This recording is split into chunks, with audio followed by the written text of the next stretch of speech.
My name is Austin Kearns. I am currently enrolled at Colorado State University Pueblo, where I am studying art education. Today I'm going to talk about my lesson plan on 2-point perspective. This is directed to the art category with beginning drawing.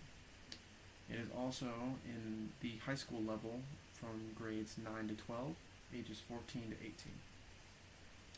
So the objective for today is students are going to be able to create a 2-point perspective using 3 things: paper, pencil, and a ruler. The ruler can also be substituted for a piece of string, but we'll talk about that later. So near the end, the outcome will be that the students will accurately be able to construct a 2-point perspective drawing that can help construct a angled shape, building, or any 2-point angles.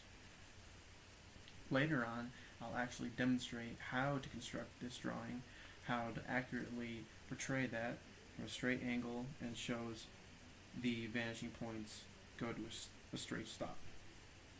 First off, we're going to talk about our vocabulary words. We have 3 vocabulary words today. The first one is the horizon line, second, the vanishing point, and third is actually 2-point perspective. We're going to accurately know how to describe a 2-point perspective in order to know what we're trying to strive for today. So first off, we're going to go back to our horizon line. The horizon line is actually easily described as the line that goes down the center of your point of view, or down your piece of paper, or as far as you can see in a landscape, such as looking at mountains or looking out at the distance of a road. It can easily be described as your eye level. So if you were to look at a piece of paper, like so, and you would have a line directly down the middle, this line would be your eye level where you see the points. To our next word, our vocabulary word, we are going to be talking about vanishing points.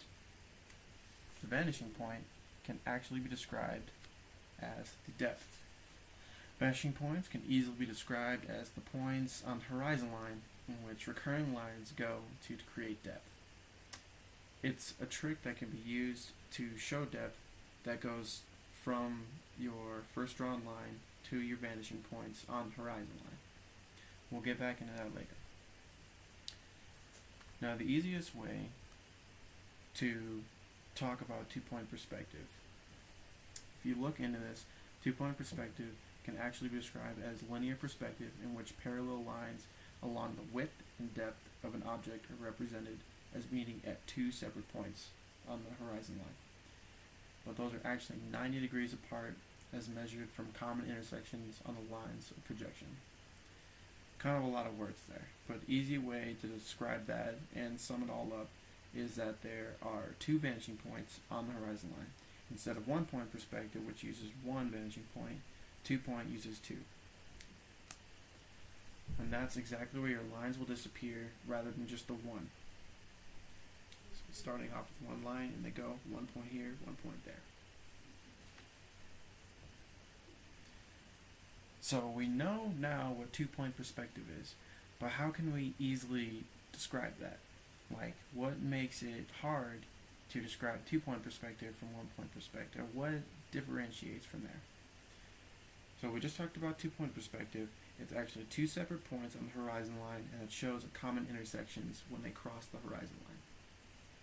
As for 1-point perspective, it uses 1 vanishing point on the horizon line to where all lines direct to that 1 point. So, for instance, 1-point perspective, you have a square. You have a dot way up here. All the lines will go to that dot on every point on that square. When you have a 2-point perspective, you're starting off with a solid line, and you can see one side of the box and the other side of the box. It shows you're at an angle to where you see 2 different sides. It'll make sense later when we look at the actual pictures. Alright, to start off, you're going to actually create your own horizon line and place 2 points on the line at a reasonable distance apart, preferably at least 5 inches apart. The reason being is if you have 2 vanishing points on your horizon line really close to each other, it's going to make it hard to construct a a good angled box. We're going to start off with a box. So after you've constructed your horizon line, and you've placed not one, but two vanishing points, one on the left, one on the right. Your second step is you're going to draw a vertical line anywhere on the paper above or below the horizon line. You can do it on the horizon line, but you'll get the full extent of the assignment when you go completely down or above. Your third step is to draw a line from the top and bottom part of the line to the left vanishing point. So for instance, say this is your line on your sheet of paper. At the top of the pencil, you're going to use that line and go to your horizon line. Same with the bottom. You're going to go to that same vanishing point. Your next step is on the other way. We've gone both this way, the top and the bottom. Now we're going to go to this vanishing point, and the bottom part of that, we're going to go to that vanishing point. So, and all in all,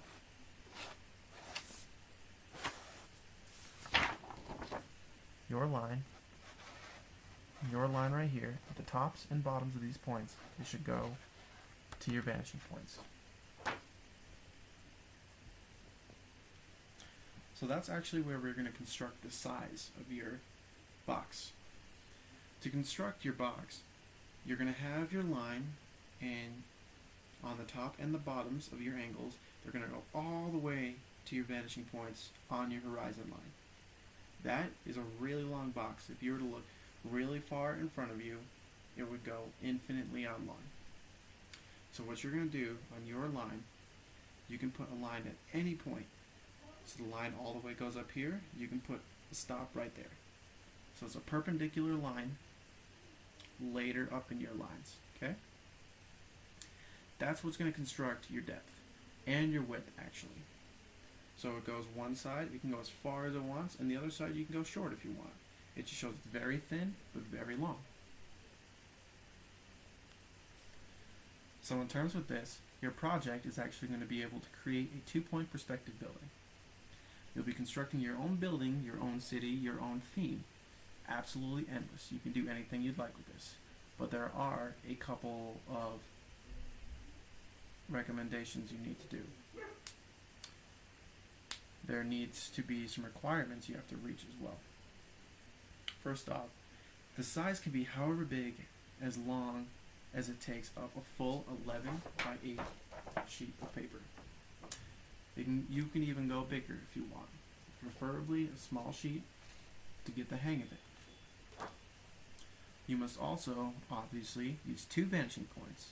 If you were to use one vanishing point, it would actually be 2-point perspective, 1-point perspective is which we're not at that point right now. We're at 2-point perspective. So 2 vanishing points on your horizon line. If you were to use 3, that would be 3-point perspective, and we haven't reached that part yet. There are some also things you need to put inside of your building, or alongside your building, or anything else. You're going to have to at least contain at least 2 windows, 1 chimney, and at least a set of stairs anywhere. So for example, if you were to have a welcoming mat, you would put that on a set of stairs before you would enter the front of your building. You can easily do that as a thin sheet of square. Alright, thank you guys very much for listening to me. And if you have any questions, please contact me for my 2-point perspective point of view. Thank you.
you're going to need your vanishing points.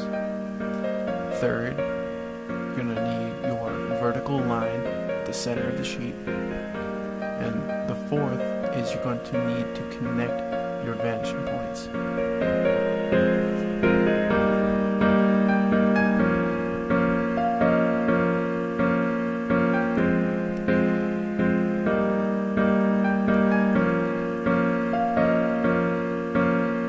If you notice first, I'm drawing my horizon line.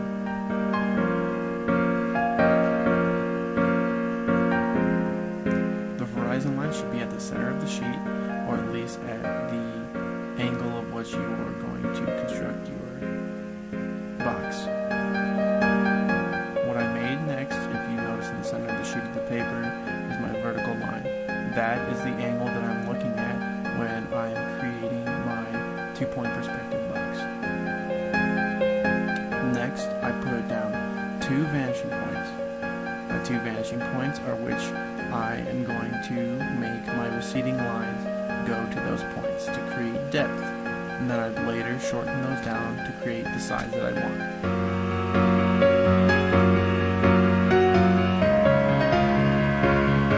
From the bottom of my line, I'm connecting it to both sides of the vanishing point. The top of my line, I'm doing the exact same. I'm connecting them to both my left and my right vanishing points. As you see right here, I'm darkening how big I personally would like the box to be. If you notice, I showed that the starting vertical line is the same as the line that I'm drawing. They're parallel, so it shows depth, and that's how big I want my box.